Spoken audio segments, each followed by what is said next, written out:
In this video, I'm going to go over my impressions from playing the Magic Legends beta. I sort of did an overview video already of the mechanics, like what sets it apart from other ARPGs. But in this video, I just want to tell you what I think so far from what I'm playing, what I like about the game, what I don't like about it, and just kind of dive into that. Just to give you some idea, I've probably played somewhere around 40 or 50 hours of the game, not in one big chunk, just kind of staggered here and there. And I haven't played like a normal progression of the game. I've been doing, work for the wiki. I've been putting together some guides, etc. So I've been kind of playing a bit here and a bit there.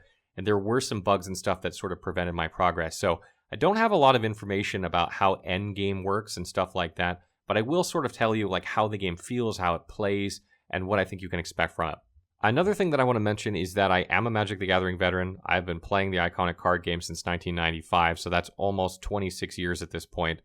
And I do play Arena off and on, and I have streamed it a bit here and there. So you're going to be getting the point of view of someone who's very, very familiar with Magic the Gathering, not somebody that's just super familiar with ARPGs. I think I'll begin here by probably addressing the biggest concern that many players have, or many ARPG veterans have when they look at this gameplay, not necessarily Magic the Gathering veterans, but just people who are very familiar with playing games like Path of Exile or Diablo or whatever, is the spell hand. This is something where, you have 4 cards effectively in your hand. They're spells, they're not cards in the game. And each time you cast one, it pulls randomly from your deck of 12. Now, when I first saw this mechanic, I was like, this is going to ruin the game. A lot of people like myself build muscle memory from playing these games, and you remember exactly where these spells are or abilities are, so you know what to press, when to press, and it sort of becomes second nature to you as you play the game over time. So this is something I thought was absolutely going to ruin the game for me. But the more I played and the more I got used to it, I think it's actually one of the cooler features of the game, and I'm going to tell you why. The deck building mechanic is something that's really unique to Magic Legends, and obviously it's a big part of Magic the Gathering. And if you've played any Magic the Gathering at all, you know that you probably spend almost as much time building your deck as you do playing the game. This might actually be the case for Magic Legends as well. I've spent so much time working on my deck, I can't even tell you. But it's a ton of fun seeing the different combos, because there are a lot of card synergies in the game. If you're familiar with Magic the Gathering at all, you're going to see the synergies almost immediately when you start reading the spells. You don't even need to see the spells in action. You're going to read the spells, and you're going to start seeing the synergies. And there are, maybe just under, probably around 180 cards in the game currently. You're going to start to theorize like how decks are going to evolve based on cards that they haven't added yet, that they will probably add eventually just based on the mechanics they have. And it's going to drive you crazy. Crazy in a good way, obviously. With that in mind, as you're playing Magic Legends, the combat is a bit slower paced than some ARPGs, I would say. It's not super slow. There are points in the game where there are tons of enemies on the screen, shit gets crazy. But I would say, generally speaking, it's a little bit slower paced. It's somewhere between maybe what Diablo 2 was and modern ARPGs. I think a lot of people will appreciate that, because I think it really allows you to explore some of the game's mechanics rather than just like rush through everything. But pulling it back to the spell hand and the random drawing for a second, because of the slower pace of the game, it almost allows you to pull this off effectively. And because you don't have such a huge number of spells in your deck, and because there are only, there is a very small amount of spells compared to the actual amount of Magic cards in the Magic universe, it shouldn't take you as long to become, memorize the icons and get familiar with them, especially if you play with the same deck for a while, or the same group of cards for a while, maybe subbing in 1 or 2 here and there to, try things out. It doesn't take that long. And the other thing is you actually start planning for these synergies. Like you start to find cards that like, this creature buffs all these small creatures, so you want to save this card for when it comes into play. And this card sacrifices a creature every 10 seconds. So you need this card that generates creatures in order to play this creature. So you're sort of waiting to play these cards in tandem. And it actually makes for really unique mechanics. So in that regard, I feel like the spell hand, while it might be concerning to some players, and it will take you a little bit to get used to, if you're a Magic the Gathering fan, you're gonna love this part. You're absolutely gonna love it. It's gonna be probably what you, deck building and your spell hand are gonna be what you absolutely love about Magic Legends. Moving along to some of my concerns about the game.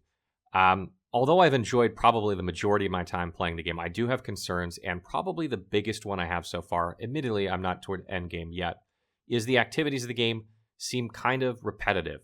That's to say, you go here, do this, and it's the same thing over and over. You deactivate or realign these hedrons over and over. It seems to be a common theme. You'll notice this during the main quest line as you go through the first area. But it seems like the variety of activities that you're doing are not as varied as I would really like. So in some ways, I almost feel like the actual combat, the actual things you do in the game that keep you entertained, has taken a back seat a bit to make this deck building mechanic and spell hand mechanic work, because they focused all their energy on that. I don't know if they focused all their energy on that, but it feels like they really tried to nail that aspect. And so some of that other stuff in the game that you would like to see a little bit more, new or fresh is kind of stale at this point. You've seen some of this stuff in other ARPGs just done, it's like beating a dead horse when it comes to these sort of mechanics. And I really worry that, while I enjoy the deck building and that sort of the game, that doing the actual gameplay part isn't going to be as compelling enough for me to sit there and do deck building. We'll have to see, because again, I didn't get to progress as far as I would like because there were things in the game that were preventing me, like bugs and things, and the build was evolving while I was playing. But I do worry, and I do have that concern. Talking about free-to-play for a second, just so you have my opinion on where I stand with free-to-play for this game. I would have loved to see this game not done as a free-to-play game. When I found out it was free-to-play, I'm not going to lie, I was very disappointed. I do understand that Perfect World is put in an incredibly interesting or awkward position, because they are taking on a game that's from a franchise that's basically the original pay-to-win franchise. I mean, Magic the Gathering, you have to buy the good cards to win in competitive matches. It's just the case. I don't mind that. When I play Magic Arena, I'm fine with spending money, or when I play Magic the Gathering, I'm fine with spending money. I know what I'm getting into. A lot of other players do as well. That's why the game's so popular. But when you think of an ARPG, it's not something that you generally want in your ARPG.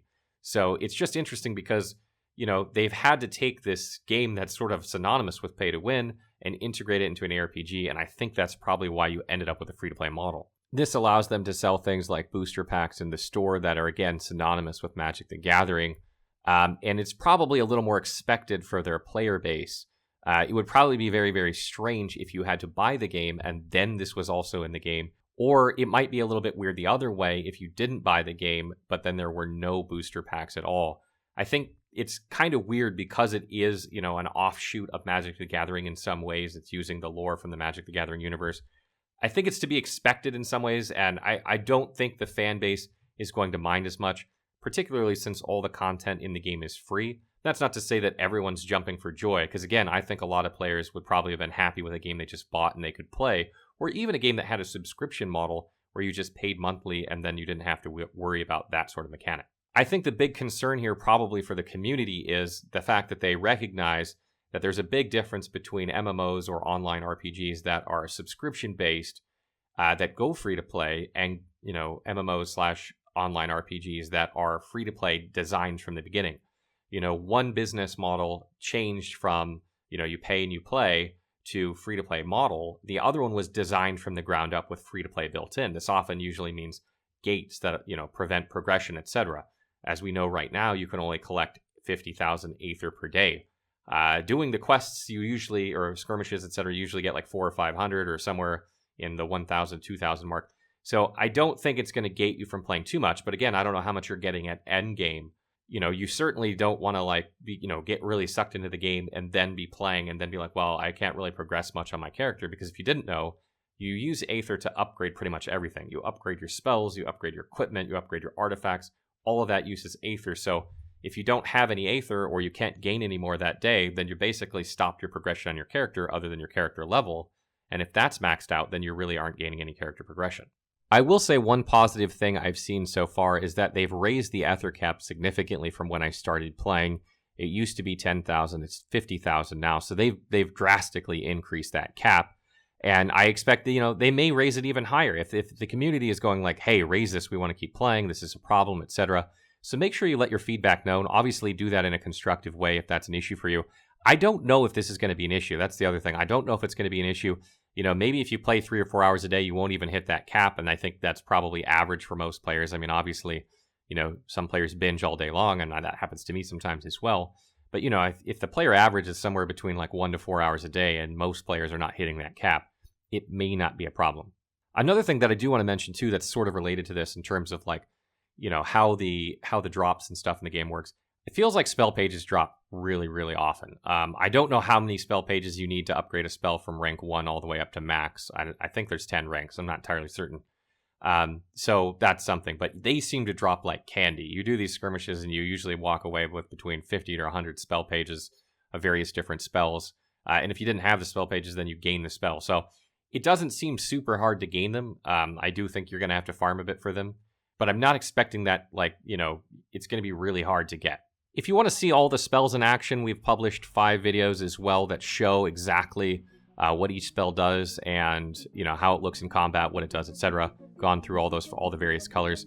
There are a lot of iconic cards there from Magic the Gathering. Some of them are just, not even cards in the series, but there's a lot of them you'll recognize, which I really love. And be sure to check those out, and if you need help, be sure to check out the wiki.